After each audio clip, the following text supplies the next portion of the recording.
today is a new day. It will bring brand new blessings and brand new battles. But within every uncertainty, there is hidden possibility. So I don't dread any challenge that lies ahead, because I remember all the victories behind. And my confidence is not in my circumstance. The Spirit of God is my supply.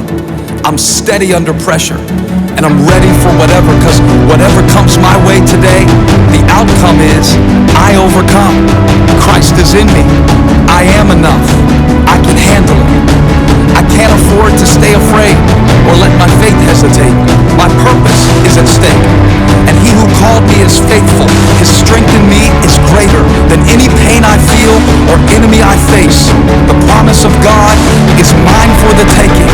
Every plan He has made is guaranteed to come to pass. It will happen. If I don't back down, if I won't let go, it will happen. If I don't stop short, if I won't sell out, it will happen by faith. But faith doesn't take the fear away. It teaches me to fight it. So bring the battle. I'm ready now. I got something for Goliath. I can handle it. My power flows from presence, so I won't stay stuck in what was or worry about what will be. My regrets have been redeemed, and my tests have become my lessons. My focus is fixed, and my heart is expectant. I'm set. I'm not nervous about what's next, because my eyes are on the throne. I trust the one who's in complete control, the one who already knows how He's going to work it according to His purpose. Even the worst situations are sure to turn in my favor. If I keep moving forward, keep moving toward Him, God is with me in this moment, and whatever happens, I can handle it. I know my help comes from above, so if fear insists on knocking, I'll meet it at the door. Life might give me bad news, but I've still got a good report. I can handle it. If I fall, if I fail, I'll handle it. Grace will give me what it takes to carry on. I can handle it. I have humbled myself under the mighty hand of God. Christ is in me. I am enough. And when the time is right, He'll lift me up. Till then, the lion may roar, but I see His leash, so I keep moving forward. Because I've been down before, but my hope knows how to bounce back from rock bottom. What I need, God's got it. And I'm stronger. I'm better. It's settled. I'm ready. I'm focused. I'm hopeful. No hiding. I'm ready.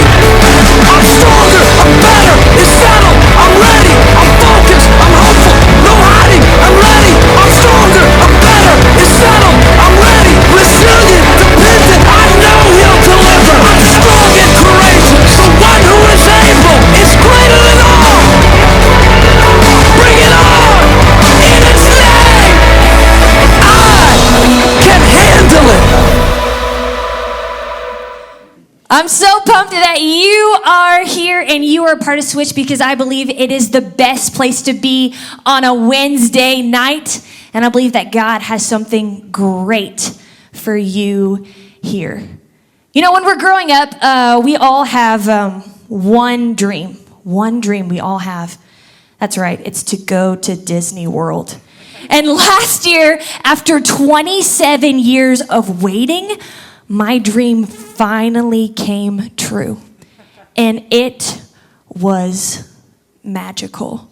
And while I was at Disneyland, there was only one thing I had to do. Only one thing. And that was to get a picture with Ariel. Because growing up, like, Ariel was the top for me. I watched that movie on repeat. I had a cassette and a book, you don't know what a cassette is, of the sing-alongs, like, look at this stuff. Isn't it neat? Like, I knew every word by heart. And while I was in line, it wasn't just about getting this picture. Also, I settled a debate that has been going on in my heart for a long time, and that's, who is my favorite Disney princess? Is it Ariel or is it Cinderella? And in that moment, before I got that picture, I knew. Ariel is my favorite princess. And it's my turn finally, and I go over the line, and I sit down, and I'm so excited. I just want this picture. And there's like one thing I did not consider, and that she talks a lot. And it is awkward. Because we're sitting there and she's trying to have a conversation with me as Ariel.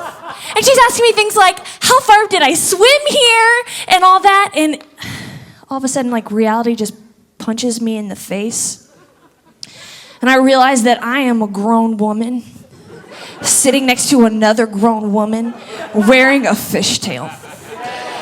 And so I got my picture. Here's my picture.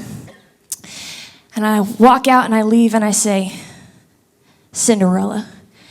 Cinderella is my favorite princess. You know, growing up, adults tell us all the time, like, get ready because life is full of disappointment. And how tragic is that? Like, anytime someone would say that to me, I would think two things. One, if that's what adulthood is, no thank you. Or, I think you're doing it wrong. But when we really stop and think about it, we don't have to wait to know what disappointment is. Because at some level or another, we experience it all the time.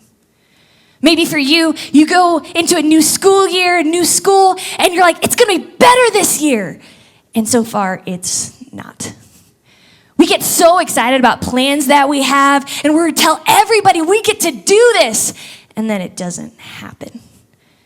Someone we love makes us a promise, and we think they're finally gonna come through this time, and then they don't. And at the end of the day, we're just left with disappointment. What is disappointment? The definition of disappointment is this: it's a sadness or displeasure caused by the non-fulfillment of one's expectations or hopes. It's kind of like when we go to the latest, like, remake, sequel, prequel, alternate reality version, 12th version of our favorite movie, and we expect that it's gonna be as good as the original. And then we see it, and it's not. And we're just disappointed. And that's how we feel about, like, little things, like little disappointment. What happens when we face great disappointment? See, that is a pain that can make us feel wrecked. Because it's like all of our hopes were just dashed to pieces. And if that happens often enough, our disappointment starts turning into fear. A fear of disappointment. To the point where it can even become this anxiety that paralyzes our life because we don't know if we can handle another disappointment. I don't want to go to school because what if I fail and I find out that I'm not as smart as everyone thinks that I am? I don't want to go hang out with these friends because what if I say something stupid? Or I can't let people close to me because what if I find out I really am as unlovable as I think that I am? You know, growing up, my dad struggled with addiction. And here's two things I have never doubted about my dad. One is that he loves me, and two, he is proud of me. But because of his addiction, he just wasn't always healthy. And that means that he didn't always make the healthiest decisions. And honestly, that left me with a lot of disappointment. And that disappointment started turning to fear. And at times, even anxiety. Because what if he doesn't come home? What if he gets hurt? What if my parents get divorced? What if they don't? What if he never gets better? And as hard as it was to feel all of that disappointment and even fear, I think it was even harder to feel that way about God. Because I would pray so hard. And I would get so frustrated because, God, I know you're good. I know that you love me. I know you're powerful. Why is this happening? Why are we going through this? Why won't you just heal him? What the heck, God? Because we start to expect it from other people to let us down. But what do we do when it feels like God's not going to come through? And when I think about that, I think about Mary. There are like a billion Marys in the Bible, by the way. I don't know why this name was so popular back then, but it is. I don't know. But this Mary is sisters with Martha and Lazarus, and they're all friends with Jesus, to the point where like they would throw parties for Jesus. And Martha, she's like running around doing all this stuff. But Mary is just sitting at Jesus' feet listening. That's how close that they are. And one day, Lazarus gets sick. And so Mary and Martha, they write Jesus a letter and they send him a note and they say, Lord, the one you love is sick. Please come. And here's what Mary is expecting. Mary's just expecting Jesus to come and heal her brother. Like, he loves us. He's actually only a couple miles down the road. He does this all the time. Like, this is easy. But that's not what happens. Jesus waits. In fact, he waits days. And when he finally does show up, Lazarus has been dead and buried in a tomb for 4 days. So Martha goes out to meet Jesus, but Mary, she hangs back. Could you imagine the disappointment that Mary must be feeling? Like, her brother is going through all this pain, and if I'm Mary, I'm not worried. Like, yeah, it looks bad, but any moment, Jesus is going to show up and he's going to make it better. Like, this is going to be nothing. And he doesn't. And she has to watch her brother die. So yeah, when Jesus shows up, she stays in the house. And to be honest, we do the same thing. When God doesn't do what we want him to do, it wrecks us. Because it feels like every anxiety I had about God just came true. What if you're really not good? What if you really don't love me? What if you're like every other person in my life who just lets me down? Disappointment sets in. And even the fear of disappointment, it stops us from coming to God. And for some of us, that what if he doesn't show up, that's the reason you don't want God at all. Disappointment turns into fear. Fear turns into anxiety, and it holds us back. Because hope is just too painful. I can imagine that Mary is feeling all of these same feelings, and that's okay. What's important is that she does not stay there. She comes to Jesus, disappointment and all. In fact, this is what it says in John chapter 11, verses 32 through 35. It says, when Mary reached the place where Jesus was and saw him, she fell at his feet. Everyone say, fell at his feet. And said, Lord, if you would have been here, my brother would not have died. When Jesus saw her weeping and the Jews who had come along with her also weeping, he was deeply moved in spirit and troubled. Where have you laid him? He asked. Come and see, Lord, they replied. And Jesus wept. You have permission to bring Jesus your pain and your questions. You have permission to bring Jesus your disappointment. See, he let Mary cry. He let her vent. Even though he already knew what he was about to do, he didn't dismiss her. He didn't belittle her. He didn't say, get over it. No, he cried with her because he loved her and her pain mattered to him. See, Jesus meets us in our disappointment. And even though he already knows the good things that he has planned for you, he will meet you in your disappointment too, because he loves you. He loves you. But the cool thing is that Jesus doesn't just meet us in our disappointment, he resurrects our disappointment. Because after he comforted Mary, he turned around and did one of the greatest miracles he has ever done, and he brought Lazarus back to life. You see, this is what they were expecting. Jesus just come heal Lazarus, but he didn't do that. No, instead, he turned around and he brought him back from the dead. He brought hope where there was no hope. He brought peace where there was no peace. He brought life where there was no life. And he healed and he did more in other people's lives because he didn't do what he expected them to do. And he did more through Mary.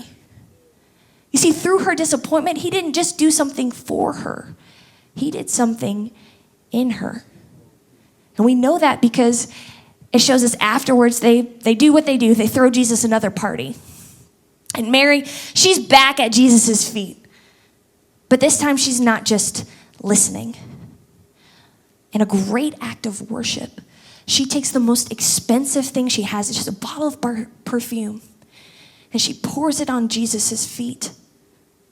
And she wipes his feet with her hair, symbolizing that Jesus, you can have everything.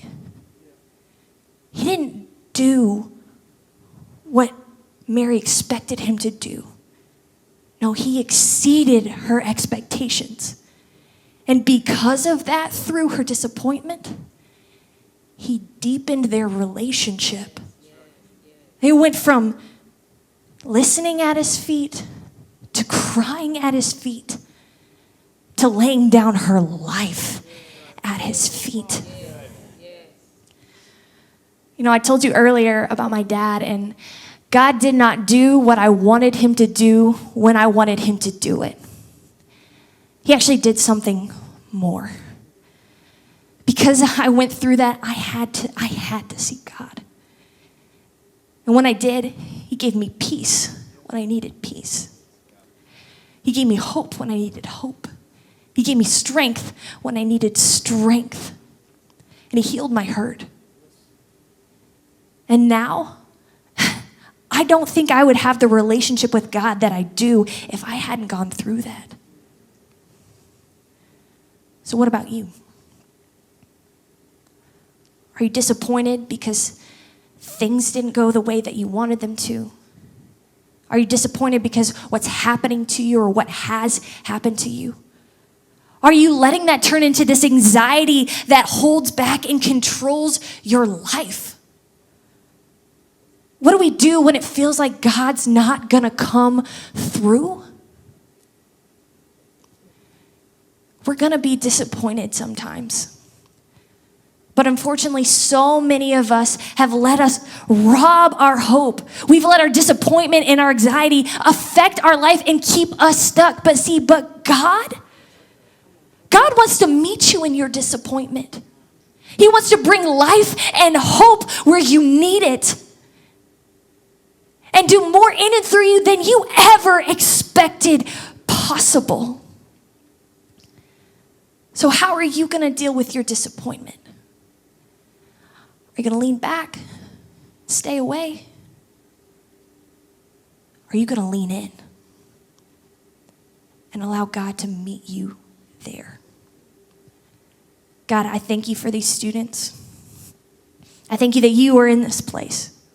God, you know their pain and you know their hurt. I pray you would move, you would cover their anxiety, you would give them peace, you would heal their hurt.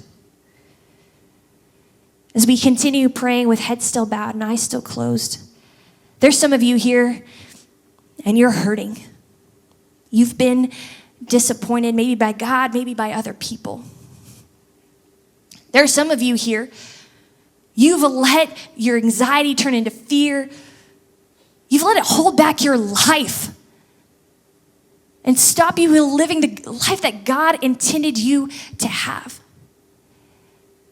If you're here tonight and you say, you know what, I need help dealing with my disappointment, would you raise your hand so I could pray for you? Hands up all over. God, I pray for these students, Lord. God, I pray you would meet them right where they are at. God, I thank you that you cry with them. You care about them. You love them, God. Not only that, God, those who are dealing with anxiety, God, I pray you would set them free. God, I pray that your peace would cover them. God, I pray that you would show up and show off in our lives. God, I pray you would resurrect the disappointment that they are feeling and do more in and through it than they ever imagined possible.